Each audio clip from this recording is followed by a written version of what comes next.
Dr. Shawn A. Anderson is a psychologist with decades of experience, but she was heckled, mocked, and even received death threats. You may ask, why? Well, she told the truth at public meetings in California about lockdowns, masking, and teaching transgender ideology to children. Her story is coming up next. Welcome to the Moms for America podcast. Each week, special guests tackle the issues facing the moms of America today.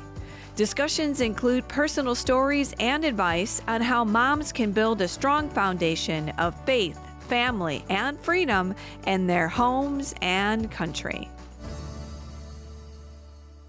Hi, moms. I'm Debbie Kurlitis, your host, and welcome once again to the Moms for America podcast. We're so glad that you're joining us again this week. I always want to just remind everybody here at the top of the show to please like, subscribe, and share our podcast. It's you mamas that are helping us get the message out and helping to empower other moms with great subjects and just interesting information. So please go ahead and share this podcast, like and subscribe.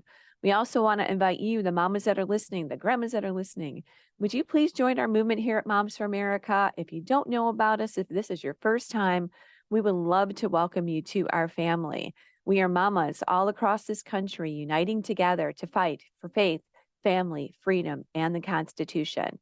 You may ask, well, how do I find out about Moms for America? Yes, go to our website, momsforamerica.us, check out all our programs, our events.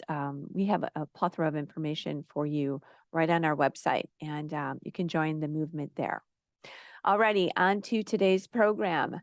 Well, you probably won't be surprised when I tell you that Dr. Shawn A. Anderson is a seasoned professional psychologist who came under vicious attack in her home state of California because she spoke out against what we may say would be the sacred cows of the government.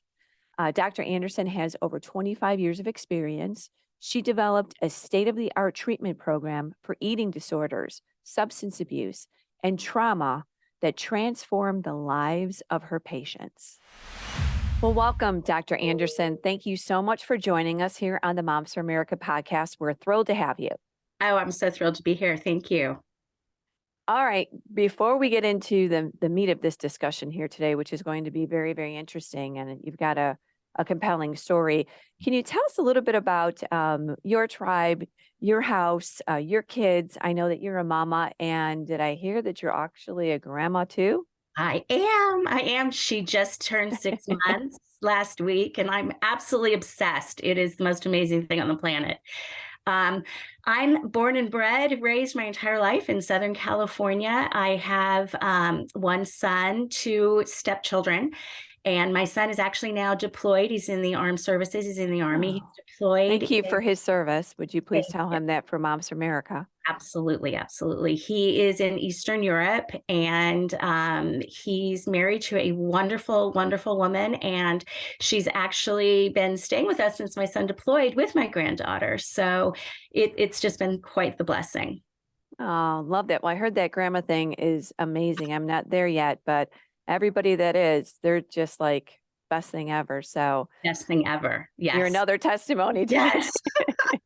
And you really can't get it until you actually experience it. Because I have a number of friends that are grandmothers, and I didn't quite understand it, but yes, it is just amazing. Oh, well, congratulations. Thank you. All right. Well, like you said, you're from California, spent over 20 years there as a practicing psychologist there, right?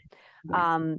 I like to just kind of get in here in the beginning of the show and just maybe your perspective, how things have changed in the industry, in the helping and being a psychologist in the industry. How much has that changed? What drastic moves? Where are we now? I mean, this has got to be, you're speaking from years of experience is what I want to get at. I actually saw my very first patient in, I think, like 1989, and I didn't get licensed until 95 because to be a psychologist, you do see a lot of patients before you even get licensed. But the field has grown and changed a lot. But I do think the biggest transformation has been since COVID. And Mhm. I was actually speaking out probably just a couple of months into the lockdowns in California about how this was going to bring about a massive mental health crisis in Yeah, our country and in the world. Because of the lockdowns, because taking children out of school and stopping extracurricular activities and masking is a whole other thing as well. isolation, right. Oh, it's been terrible. And so I was speaking out about this back in 2020, about all the dangers, and that did not go over well. Started getting lots of complaints and death threats and Antifa and things, for speaking about that. But yeah, that is exactly what we're seeing now. We are in a full-blown mental health crisis, and it's particularly bad for our young people. Our children, Mm. preteens, teens, young adults are really the ones that are being hit the worst. We know that during the pandemic and the lockdowns, anxiety, depression, trauma just skyrocketed. In addition to drug and alcohol use was massive. Mhm. Um, Suicides. Suicidality, overdoses, self-injurious behavior, eating disorders, gambling addiction, video addiction. I mean, everything has skyrocketed. And I think anytime you isolate people, especially children and teenagers, when you isolate them and mask them and Mhm. throw this fear into them, it's a really bad recipe. It's not going to turn out well, and it hasn't. And I think what's the shocking part of this is everyone knew when you were looking at this that this was headed for a complete disaster in front of us. And I just wonder too, is the government or the schools or the officials that supported this, are they taking any kind of responsibility for this? Well, I think it's interesting you're saying that at the time we knew this, but they kept telling us this is all for our benefit, Uh, that, somehow getting sick was much worse than getting the consequences that we're dealing with now. And again, I think that the answer to the problem has been worse, or the cure has been worse than the problem, because mhm.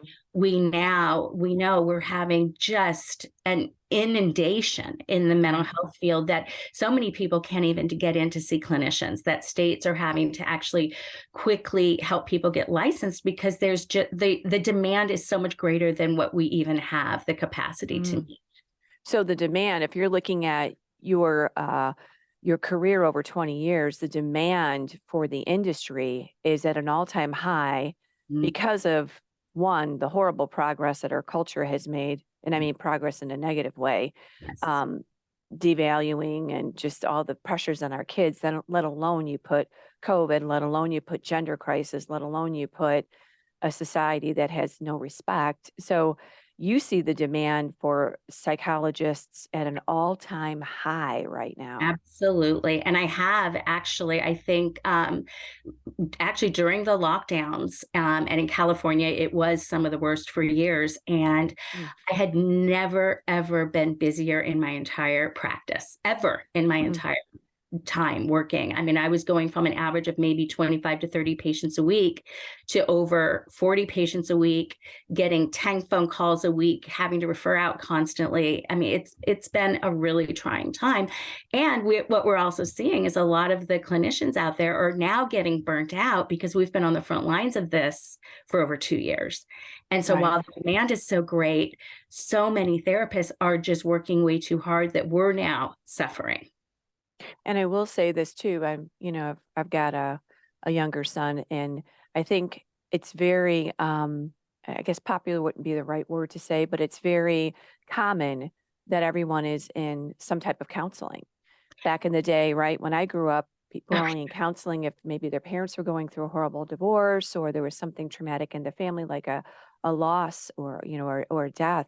But now there is a big demand, and a lot of this generation um, feels the need to be in counseling. And I mean, rightfully so. It's a very tough culture to grow up in right now, and there's a lot of issues that they're dealing with that kids never, like you and I, we didn't have to deal with a lot of this stuff. We But I just went out also and played. Exactly. But I do think the advent of social media has had such a Right. negative effect Oh, on children and teens. And sure. I see a lot, and have for the last 5 to 10 years, that it actually kind of is cool to have a mental illness, Mm. and that it's I know cool what you're to be saying. in Yeah. therapy, and that people are watching these videos on TikTok of people who are struggling with panic attacks and with multiple personality disorder and these things that who even knows if they're real, that there has been such a contagion effect of I Mhm. can't get attention any other way. So if I'm sick, then maybe people will pity me and maybe I can get some attention. And you know, doctor, this isn't on my notes here, but as you're talking about that, it makes me think, and I know that our moms that are listening, you know, a little bit of fear because not only if your kids are looking for counseling, where do they go that is a trusted source? Because Such they can, a point. right? You give your kids over to, someone to counsel them, and unless you do your homework, you don't know what they're counseling these kids Absolutely. what principles. So it's like a double-edged sword. Now, where do you go if you're going to go to counseling? Do you have some advice on that, on to the moms that are listening, on what do you do if your kids are looking for counseling? They are in a crisis of their own. What would you say? Well, I think it's a double-edged sword because I think it's great that people want to put their children into counseling, but I also think a lot of parents may be abdicating some of their parental responsibilities of saying, well, I don't know how to do this. I don't know how to talk to them. Right. And let me just kind of throw them in with a professional. And so I kind of want to backtrack a little bit. And I think it's so important for parents to become more equipped on how to communicate with their kids and their teenagers, Mm. that the importance of listening. And I know we so want to speak into our kids. I mean, I remember when my son was a teenager, the window kind of gets smaller and smaller and smaller of how much they'll listen. And those are the times where we as parents need to kind of open our window to listen to what they have to say, because a lot of times therapy is just having a professional listener. And Right. so it's important for parents to listen to what's going on with their children and to talk with them and to be a safe person that they can go to. But at the same time, if it does feel like, wow, this is way above my expertise as a parent, which may be frequently, Hmm. um, to reach out and try to find a trusted clinician in town. Like I know Yes. 90% of the referrals that I get are so and so got your number from so and you saw their cousin's daughter, and it's really word of mouth. And I really recommend talking to other people that have had good experiences, because this is going to sound so terrible, but my husband and I used to joke that a lot of times we wouldn't allow some of these clinicians to even counsel our cat, because Right. some programs are just 2 years and they're throwing them out there and they don't have a lot of experience and they don't have a lot of training. And so you absolutely can research your clinician Hmm. online. You can research them with the boards that they're licensed Hmm. with. But I would really recommend going with a trusted recommendation from a church, from Right. friends, from other family members. Right. And there are a lot of faith-based counseling centers now Yes. rising up because parents want to know that their discussion is going to be handled properly and align with their values. So, Which though does um, bring up an issue that actually, on a little side note, that Christian counseling is actually at it having an existential threat at this point, because the government is trying to shut us down as Christians, as faith-based counselors, of basically saying we shouldn't be in this field mm, because of our beliefs, that we are just by mm, what we believe, bigoted, racist, homophobic, all of those things. And they're really coming after educational graduate programs that are preparing Christian counselors, and also Christian counselors like myself coming after our licenses. sad. That's Yeah. all I can say, sad. But, we as moms, we know what our kids need, and we know that we're not going to trust our children to anyone, especially somebody that's giving them advice. So I know that about our mamas, and I love that, you're speaking the truth here too. So let's talk a little bit about, I mean, your area of specialization is what? Eating disorders, substance abuse. What is your background in, and where do you see those areas presently? Well, I was my kind of major specialty field in graduate school was chemical dependency, substance abuse. I then started working with eating disorders. And what I noticed, what was really underneath a lot of this was trauma. And so I work a lot with trauma, PTSD, complex trauma. And what is then adjacent to that, I work a lot with teenagers who are self-injuring. And I also have a specialty in personality disorders, because often people who have personality disorders have all of these things. They kind of all cluster together. And I will say, all of this has increased. I've been doing this for so long. I've seen the eating disorders be kind of the social contagion back in kind of like the 90s, and then the self-injury has come out, and now we're seeing a lot of the gender LGBTQ issues that are becoming popular with teenagers. And so I've definitely seen the trends that occur, especially in our teens and young adults. Right.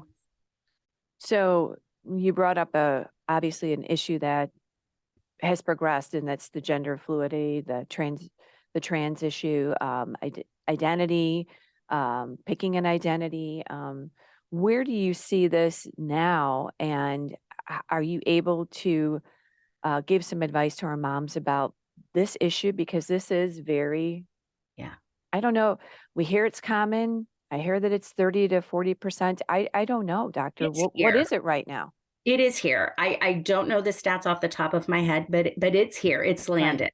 Right. And it's being reinforced and taught in the schools. It Sure is everywhere. And so back when I was trained as a psychologist, when I was in graduate school back in, the 80s and the early 90s, at that time, transgender was something that was extremely rare. And it was predominantly in men wanting to be female, and very, very, very rare.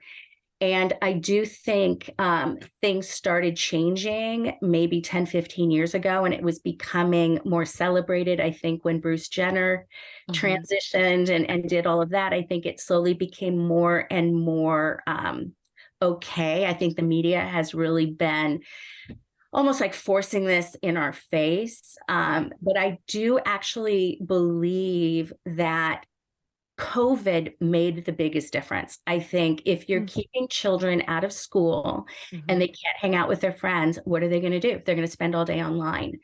And it's a culture of beating each other out. It's all competition of who can be the one that's going to get the most attention. And I think at that point in time, a lot of the LGBTQ stuff was really becoming activated. And I think people who were agitated and depressed and lonely and not feeling good were seeking anything that they can hold on to. And it's important to understand that the job of being a teenager is finding who you are.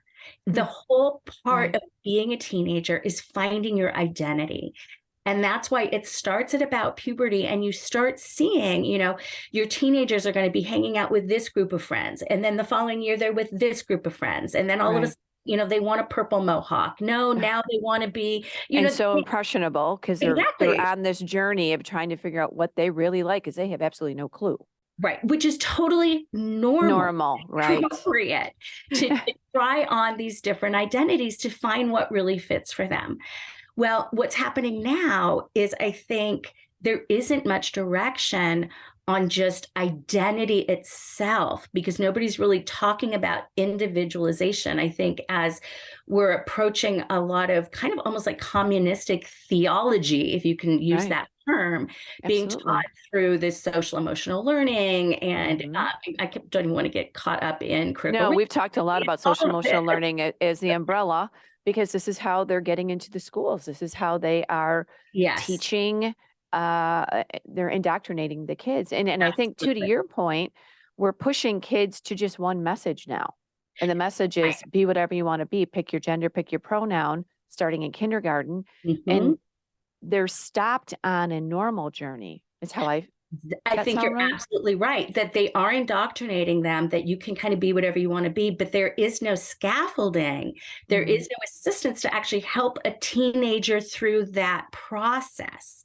And so what's interesting, I specialize in borderline personality disorder. And one of the cruxes of that disorder is an unstable identity. And what I'm starting to see with a lot of the teenagers that I'm working with they're looking and sounding a lot more borderline than I've ever heard before. And I do think, again, I hate keeping going back to the pandemic and the lockdowns and everything, but I do think that was such a major disruption in children's lives Yeah. that we are now seeing that they feel so lost. I think during that time, parents were so operating out of fear that they really couldn't be there for their kids. You had parents, I mean, I'm sure all these moms understand, you're trying to Yeah. homeschool your kid, you're trying to work, you're trying to run your home, you've got your husband now working from home, and you can't do it all. And you're just doing it within your family. And if you're trying to help an adolescent develop a sense of self and an identity, they need to kind of actually separate out from mom. And that's actually really tricky to do. And that's why when we have teenagers that are, I hate you, mom, I don't want to be anything like you. But they need to have a place to kind of launch out to. And that's where Right. traditionally fathers would be the ones that would help launch them. But what happened during this lockdown, these teenagers didn't have anywhere to go. They didn't have coaches. They didn't have, Mhm. other individuals in their lives who could actually help them say, wow, if you're interested in sciences, let's practice. Let's do the science fair. Let me kind of mentor you this Right. way. Or They if you're weren't putting their hand to anything really except active. except Yes. for social media.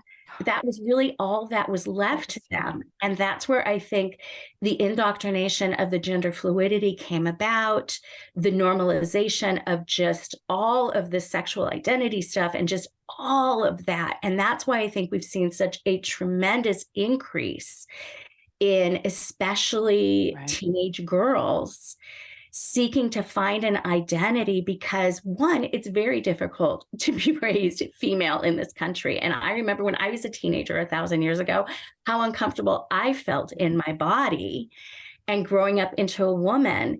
And now you again have these like idealized images of what a woman is supposed to look like.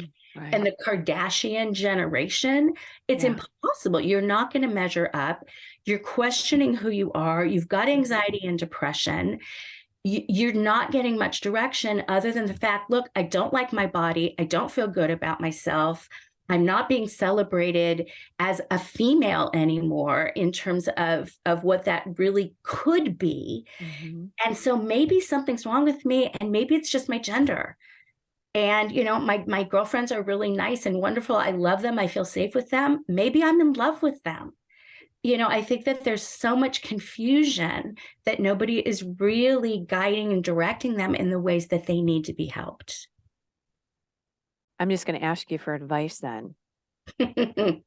Sure. And I'm sure this isn't an easy answer.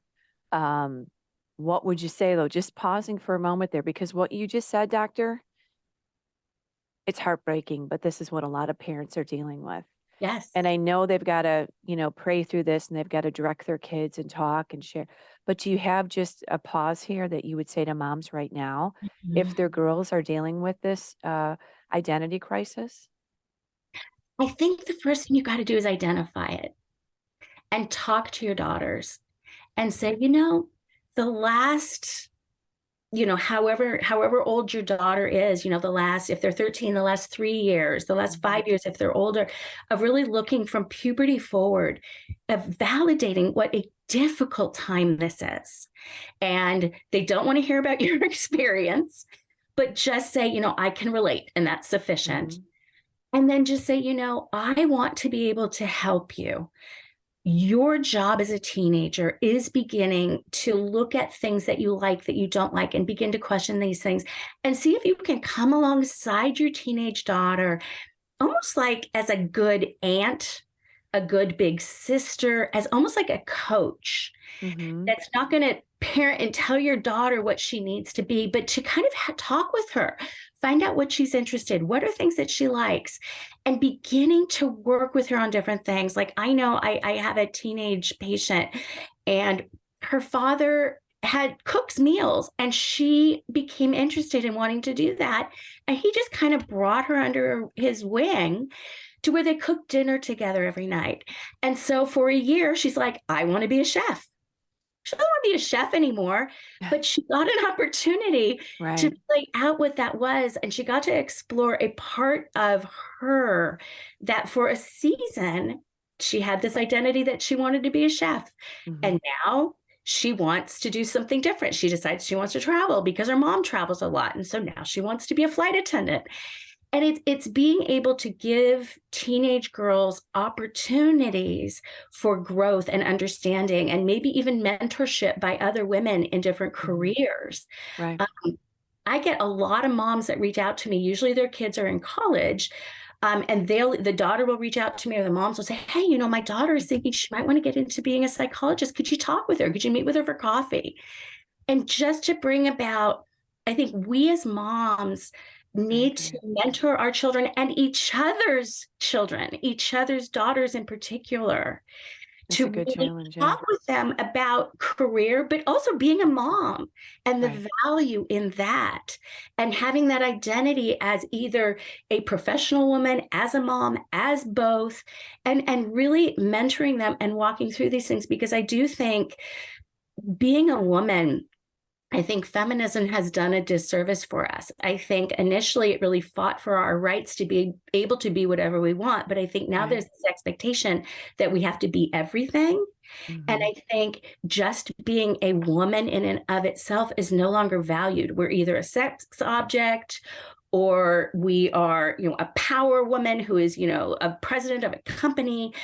That sometimes, Let alone motherhood, right? Let alone being a mom. If I have another mother say to me, I'm just a mom, I'm like, that is the greatest high calling you can do, sister. You absolutely. know. Like, my daughter-in-law is brilliant. She is an honors student, graduated honors in biology. This woman could be a physician, and she is choosing to stay home with my granddaughter and be a mom. And she is amazing mother, amazing. Right. And I am so thrilled that she's chosen to do that. Now, might she later on in her life go back to work when my granddaughter and other grandchildren are born, when they've grown up, and she wants to advance that? That's an opportunity that she can do. And we talk about these different things. But that's where I think daughters really need input from mentors, whether they're moms or their friends, aunts, whatever it is, speaking into daughters' lives. And I know 100%. when I work with my teenage patients, teenage, you know, young women, I love to do that with them, of speaking into, there are so many options for who they can be as a woman, and not focusing on your sexual identity or your gender identity. It's finding out, who are you as a person? And then, who are you as a young woman? And really focusing on identityhood. What do you like? What do you not like? What are things, you know, rather than just, I'm LGBTQ, and just focusing identity solely on gender or sexuality. And as a Christian psychologist, I'm always taking my patients back to, who are you in Christ? Yes. But finding your identity there is the most important thing for a young woman. Amen. I just think about with my own daughter, who's now going to be 23, but I was always just praying because I wanted to be ahead of the curve as much as the Lord would allow me to be. And when I saw maybe questions or derailment or a situation coming, I just was trying to take her and just move her as much on the path and guide her. And this is exactly what you're saying. One, we are the greatest influencers in our daughters and our children's lives. And secondly, we do need to be surrounded as moms with other moms that will mentor and speak truth.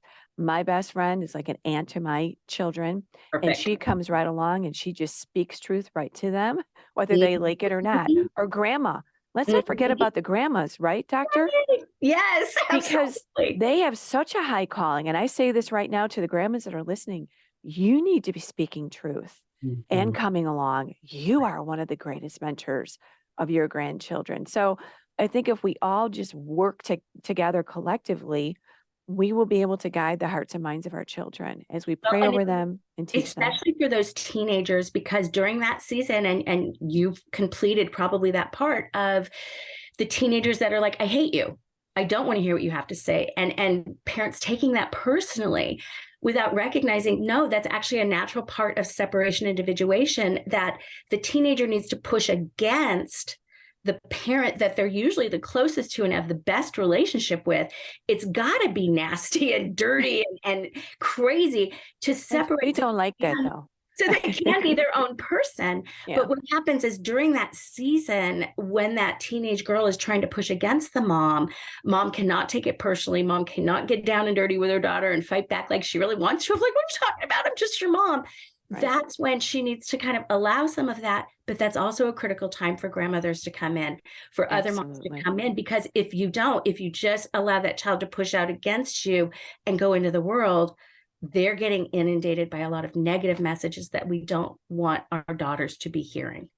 Right. They still need protection. And often that's really where dads need to step in as well. Yeah, absolutely. And mama bears do a great job at protecting. But yes, dads, the whole family unit obviously is extremely important. So now, before I do want to get into this real quick, because now you've kind of given us some great advice, taken us through what 2023 is looking like here with the status of our kids' minds. But you personally became a bit of an activist, I would say, when you spoke up. Not me.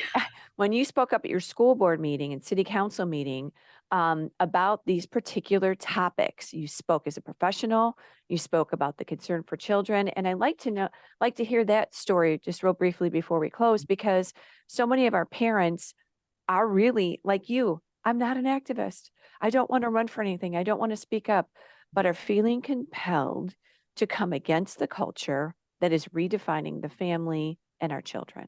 Yes. Well, again, never been an activist until truly the Lord has turned me into one in the last couple of years. But there was an issue back in California where I was living, where they were teaching transgender ideology to third graders without parental knowledge or permission. It kind of blew up in town, and I actually spoke to the school board, basically very gently telling them I understood and I have empathy for their position of their wanting to take care of those that are really struggling. But I really identified that when you're teaching this to 8-year-olds, an entire class of them, they do not have the cognitive capacity to even comprehend what gender identity is.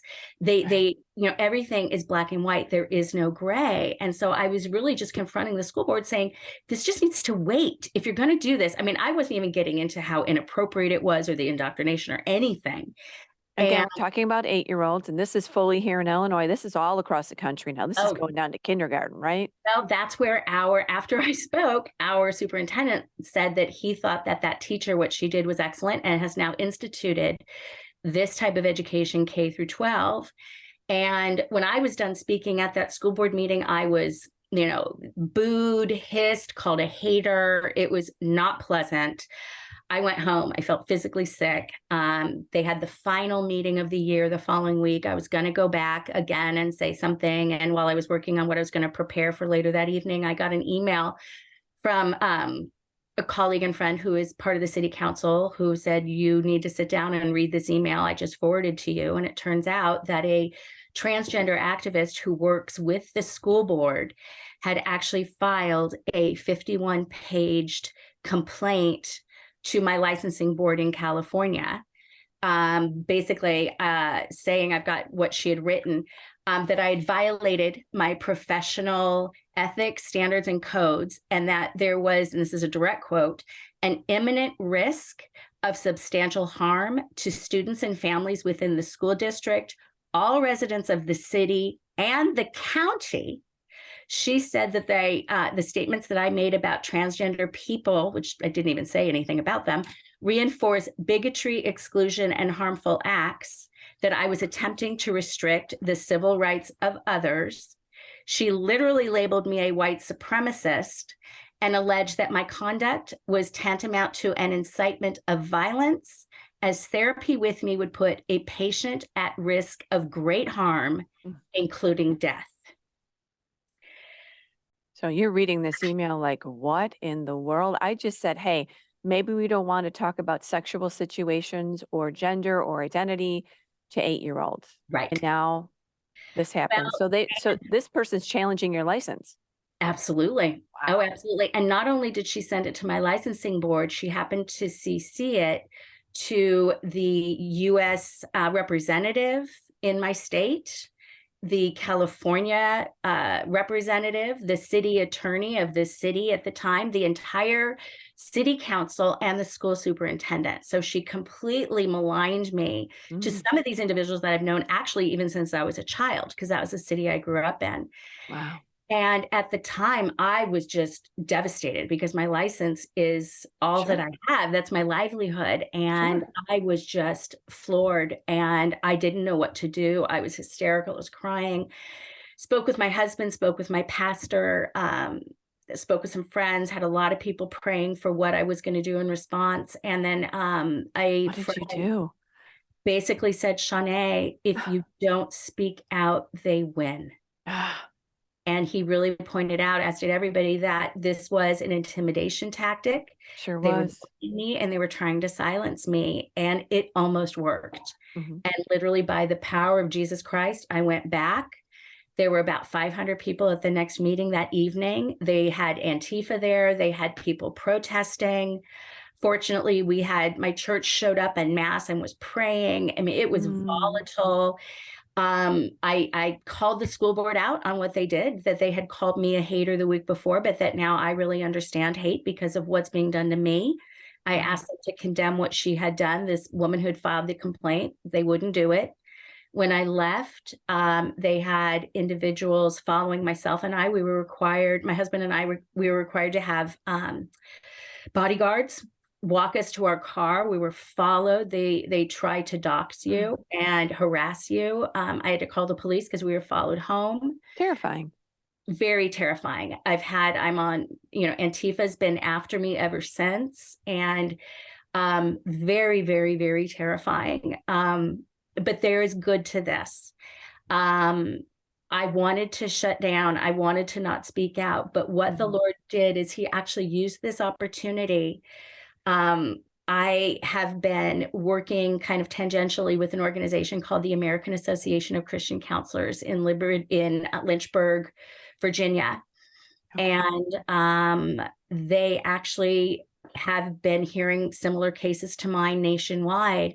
And they were desiring to set up a program that is going to actually fight for religious freedom for Christian counselors, for Christian educators. And so I actually got a job offer because of what I had gone through.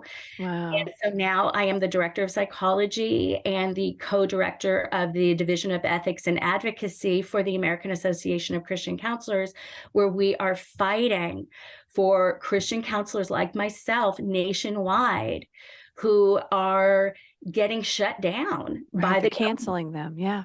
Absolutely. And so we're working with attorneys, we're working with other therapists, we're working with educators to combat this, as I mentioned earlier, this existential threat where they are trying to silence us for speaking against what we believe is wrong. Right. Think about that. In all of your professional career, what you know is truth.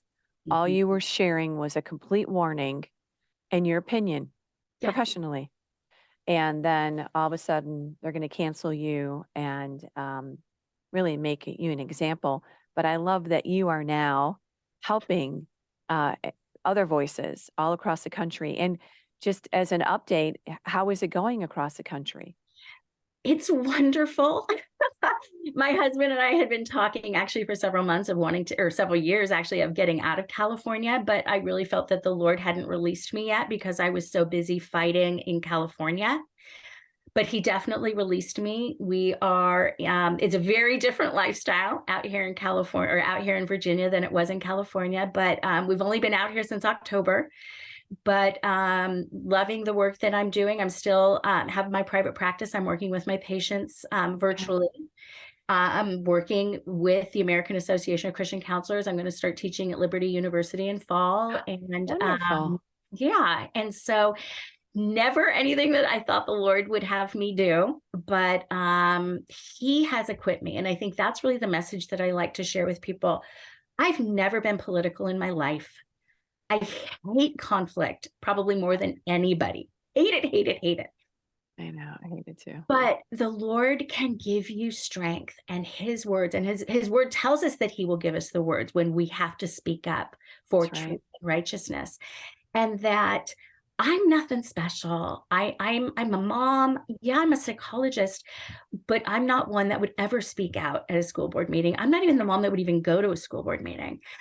But what they're doing is wrong. What they're doing is egregious. They're harming our children terribly. And we need to fight back, because the family is the crux of our country and they're That's ripping right. it apart. And we as parents have to fight back. We have to take a stand for our babies, for our children, because they are trying to strip away our rights as parents. Right. They're trying to take away our voice, and we can't let them do that. We have to fight back.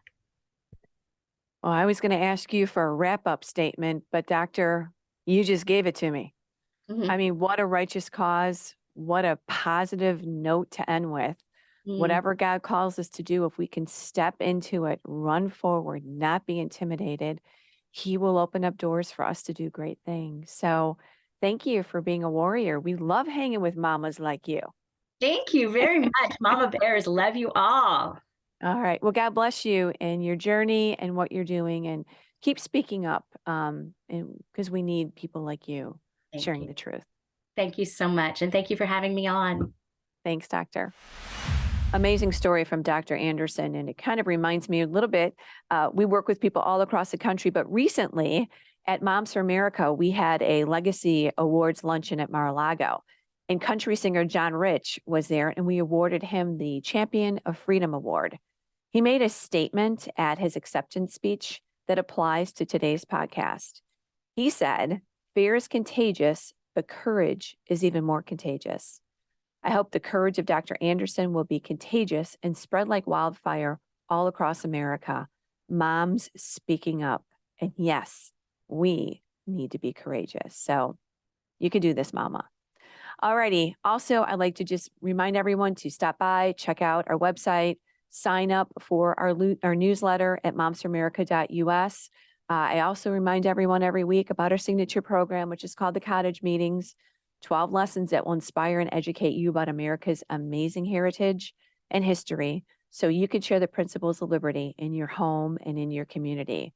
This program, along with many of our other programs, and there are a lot of them, a lot of resources as well, will help you impact your family in a very powerful way. We say from parental rights to public policy, from the kitchen table to Congress, Moms for America has it all. Alrighty, well, thanks, moms, for joining us again. Sign up for our newsletter, like and subscribe. If you had any suggestions for our podcast, please email me at podcast@momsforamerica.net. I always love hearing from you, and any guests that you may love to have me chat with. Again, every week I say this: we believe that liberty begins at home. We believe that you mamas, you are the heartbeat of America and the heartbeat of your home. So we just want to encourage you and tell you that we absolutely love you. And as always, let's keep changing our world one home at a time. I'll see you next week.